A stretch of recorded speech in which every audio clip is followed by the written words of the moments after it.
Good morning, guys. Hope you're all well. Happy Friday. Looking at the daily on NAS, and NAS is just booming. In our previous video, I was looking for a push into the 12,600 area, looking for reversals to push back down into our area of interest over here. But NAS is just bursting right through. So I'm going to look for a sort of retest of this level, 12,415, for a retest of this resistance as support. 12,800 is inside this major resistance level, as we know. I'm still hopeful. We get a push down again. Getting a relief, a rally because of the Wall Street stepping in to bail out these banks. Credit Suisse was bailed out by Swiss Bank, 54 billion.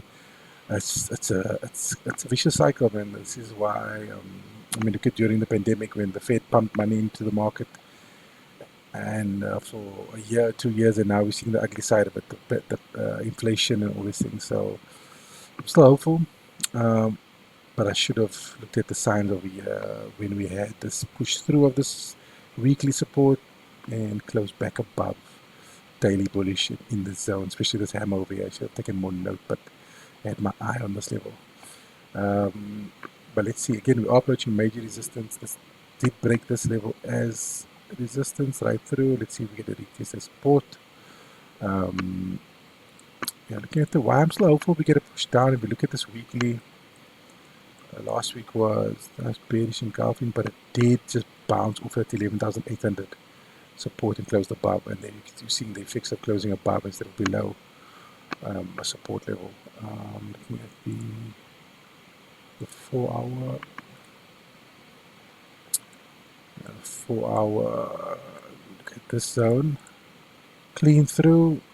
Let's see if we get a retest of it as support, similar to something like this. Nice push through, close above. Let's see how it goes. I'm still, again, looking at the monthly. I'm still overall, I hope we get a, I don't know if I'm just dreaming, but there are signs. The signs are there for me to be hoping we still get down. So the previous monthly, as we know, is a shooting star, and price could just be going to retest this resistance. And let's see, anything can happen on a Friday. Let's see how this weekly closes. But today is also what's called quadruple witching in the stock market. You can just Google more about it. That contracts expire, so forth in the market. So it's a day where volatility will be extra high. Just be careful of that. But let's see. Yeah, I'm sort of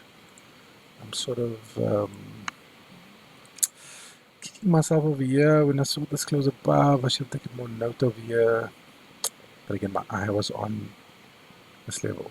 But let's see how it plays out. If you guys see anything else, any other levels, any other areas of interest, please feel free to chat about it. Thanks so much, guys.